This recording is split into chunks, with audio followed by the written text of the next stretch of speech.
Papa Kwedi aza monument ya théâtre congolais. Mais ce qui n'a eu image, il y a un hommage au Bapesa qui est. Est-ce que l'équipe Jika Télévision qui est quitté? Ce que tu as l'image au Bapesa qui papa wana, et ça hommage ya kolila. Ndeko nanga Rachou na koyebso ke image wana eza ya kolela ya pasi ya douleur. Je me demande ba voiture, ba mituka, ba présence wana soki ba honoraki ndenge ministère ya culture et art balingaki ba décorer. Pourquoi pas ba décorer na bomo été? Maman chaque fois kenda, mais maman chaque fois a été décorée. Na ministère affaires ya culture par gouverneur ya ville ya Kinshasa. Maman chaque fois kufata mabele ya pamba ezate, mais la dame a été décorée. La dame a été honorée. On a fait sortir les 30 000 et quelques dollars. Oyo ba comédien na ba famille balinga ba bomana. Elle-même elle avait dit ce qui bozana eloko ko pesa bo pesa nga sona za na bomoy. Pour ce qui na kufi na kozwa yango te. Chaque eloko ko tie mabele za mimi. Papa Kwedi accueilli maladie bandele loté. Mais à ma grande surprise, na moni président de la République lobi na matanga ya Papa Kwedi. Papa Sijika komona bituma ozo le kana kati ya réseaux sociaux Mama Kanunga la richesse na est-ce que vraiment bituma wana ekomi wapi? Merci beaucoup ma chérie Bitumba Esili Ansa senga ki Mama Kalunga bolimbisi. La duchesse aussi a demandé pardon parce que ma maman est belé ba réagir saki. Malgré Kalunga zaki na raison pour moi, na évité bato mususu baloba ki Kalunga za na raison. Moi je peux dire que non Kalunga za na raison parce que Kalunga bimisi makambo oyo pesa ki trouble l'internet, za makambo eleka une année passée. Bitumba ezali bongo na monde ya théâtre Bitumba silaka. Bitumba ezali na mona ki lisusu lobi ya gabi abimi. Nta Kongo ye wana muyibi ekendo kipe makambo ba musicien to boyo melelo ba komo lukai. En plus, le colon bachelier poison.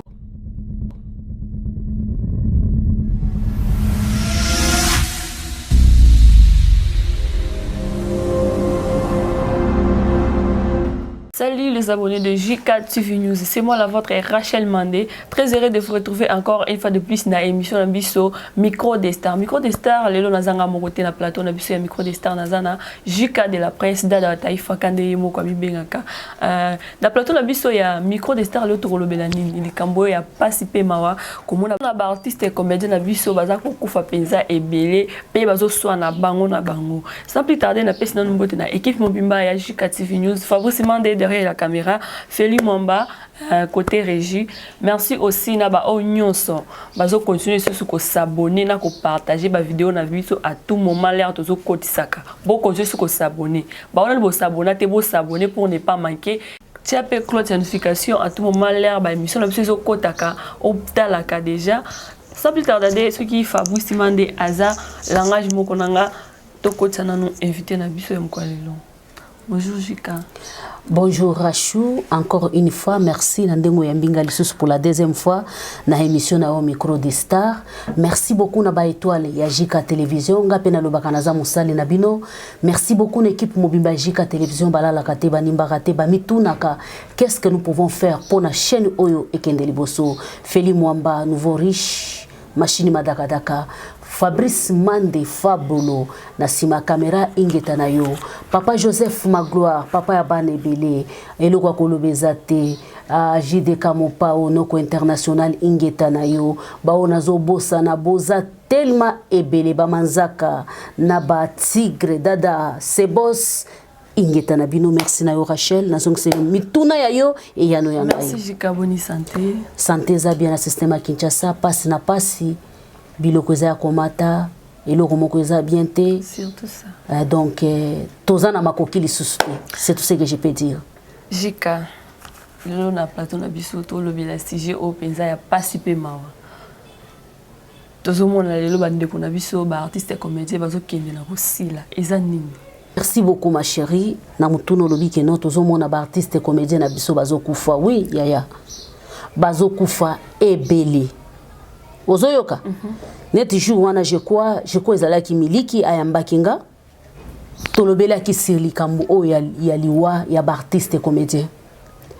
Donc neti na moi oyo balandani touti ko perdre tieko nde mutu akendaki liboso après secousse ya Mélodie tieko akei ola kende pe na kimia te tieko akei na trouble yake akufiliwa ya empoisonnement ozolanda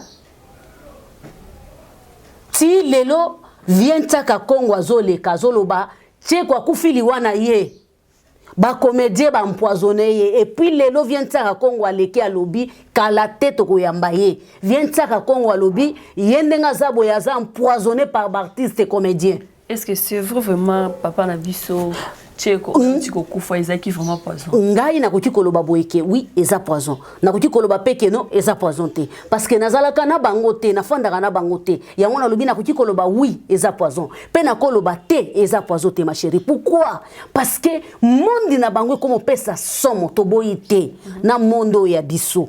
Mondo internet. Monde ya presse makambo ezebele bokoza na mutu bosika kanaye nzoka zaka na ye munguna na yo bokoza na mutu bosola ne bien nzoka na zane munguna na yo. C'est tout ce que je peux dire que non moni na mondo yo makambo eza ebele siko tcheko akei akeli wa ya normalité akeli wa ya koloba empoisonnement tolali tolamuki papa ko dia kufi. Est-ce que basala qui vraiment ba examen vraiment comme il faut tel qui a coufi bien la poison? Bon, likambo tcheko c'est déjà passé. Lelo to kofanda na plateau te to beta lisolo ya koloba ki est-ce que basala ki be examen to basala ki te na vivant na yena nu yemo ko aloba ki eza na poison. Ozo comprendre? Donc ceux qui non yemo ko banda koleka na média zoloba na kutana na yete pe la sala émission na yete yemo ko banda koleka zoloba ke non azana poison na nzoto na ye. C'est tout ce que moi je peux dire. Bon liwa ya papa na biso tu dis oya utiko kufa yo utiko tika biso papa kwedi papa kwedi aza monument. Papa kwedi ce n'est pas n'importe qui. Papa kwedi aza monument ya théâtre congolais. Dernièrement nakutana kine na poma tete nakutana na ye mingi na poma tete azalaki ya kokonda azalaki na santé malamu te santé na ezalaki ya kobeba mais soki nazui image ya ba hommage ba pesa ki ye est-ce que qui pajika télévision kendaki te soko tali image ba hommage ba pesa ki papa wana eza hommage ya kolila ndeko nanga rashu na koyebsoke image wana eza ya kolela ya pasi ya douleur. Je me demande ba voiture ba mituka ba présence wana soki ba honoraki ndenge ministère ya culture et art balingaki ba décorer. Pourquoi pas ba décorer na bomo été quelque part na pesa ka mwana mboka jikaka félicitations okotu nanga pona ni na oyebsa yoke mwana mboka jikaka abanda kotala ba valeur ya bato a décorer bango bazana bon moy. Tokozo exemple ya papa Lutumba.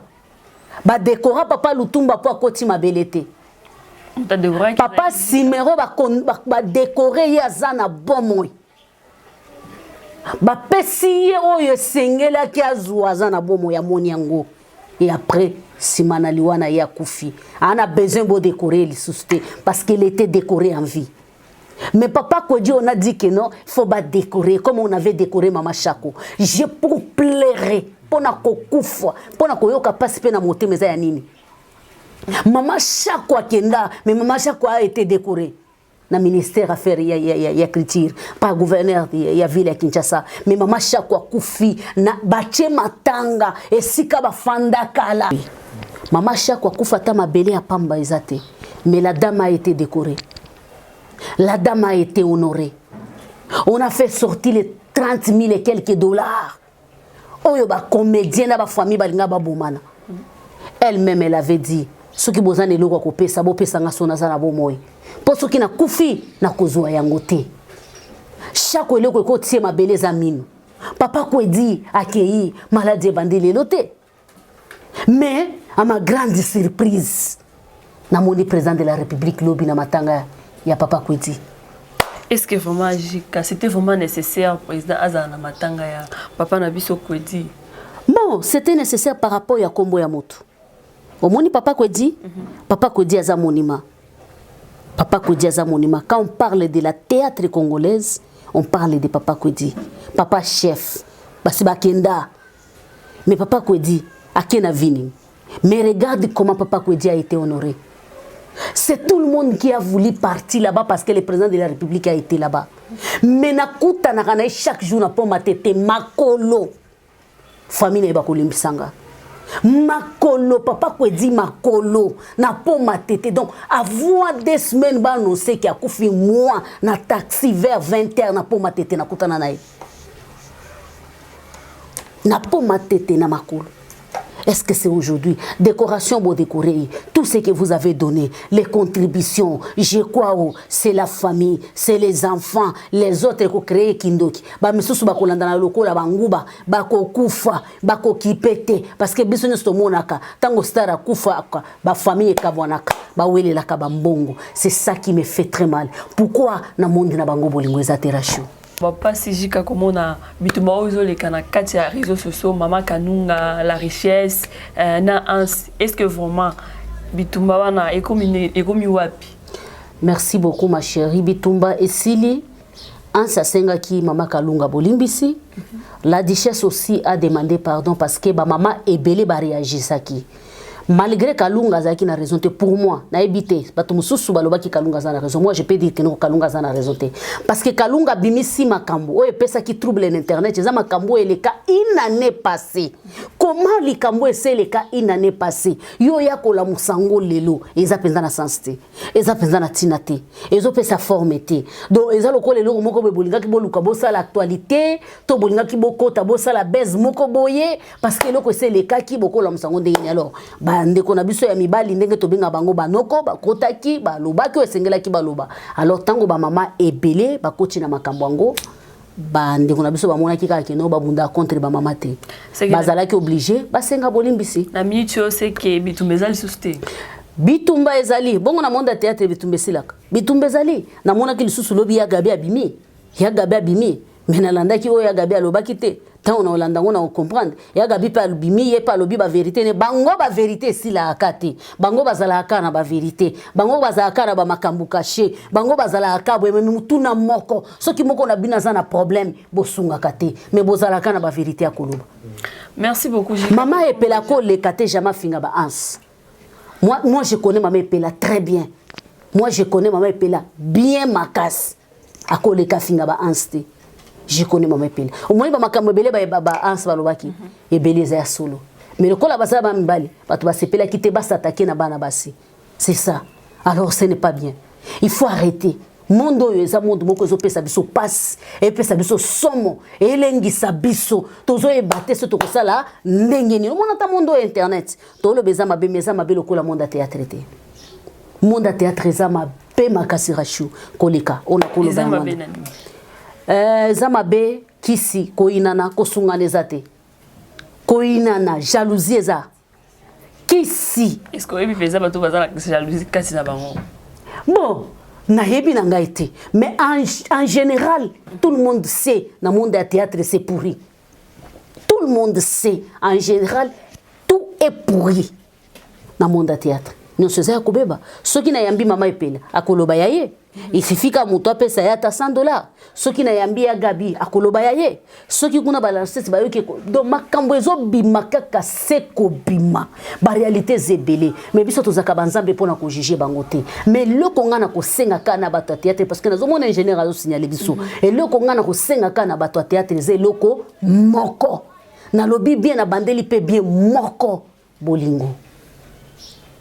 Soki boyoki moko na bino azobela lelo nsaka Congo aza attaqué par les gens de théâtre mais j'ai suivi Tcheko molimo ne pe manakimia koloba ke non tsaka Congo artiste na danger ezalaka pona batu mususu pona bisote mais tsaka Congo skola ki maboko lokola mama ni mama skola ki maboko babanda ki kokufa balobi mama ni mama mama Olive nda poisona kabango mama Olive alobi bolinga mbo mingi boshini ngai mingi trop c'est trop ekoki.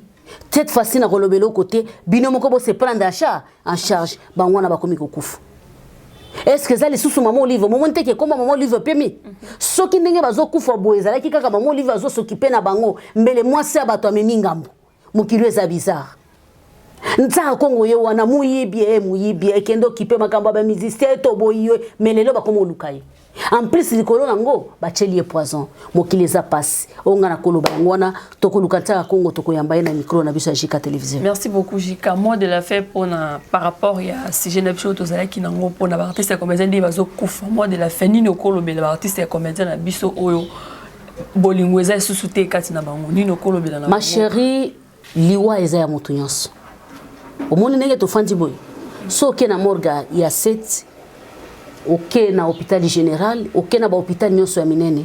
Koyoka ka papa na ngaye, mama na ngaye, yaya na ngaye, noko na ngaye et puis bazo kende. Toji ko perdre jeune frère abilité ake mobimba ndeko na biso Joël Molimo ne pema na kimia, to uti penza ko perdre ye. Est-ce que ayeba ki ka kokufa? A kokufa te. Bien sûr, il n'y a pas de sala théâtre na kati ya église, mais ayeba kite liweza partout. Il y a ba comédien zo ebana pourquoi parce que baza ba star. Il y a ba comédien zo ebana pour nani parce que baza ba homme public na ba femme public. Lelo kana tongo awana uti koyoka ki made soit pété. Il y a groupe théâtral ba réseau akufi. Et pour ta jeune fille, moi ce kitoko, pembe atuna kape kitoko akei. Et yebani pourquoi parce que les artistes soka zalaki mutu mususu kaka bao ba yebi ende balingaki ba yeba mais biso pe to apprendre que made soit ya pété akufi pourquoi parce que les artistes mais ya mutu yezali pona ko sukisa bolingo ezala oyo to mona kilobi na matanga papa ko edité bolingo ezala wana te bolingo ezala na tango mutu azana bomoi surtout ça.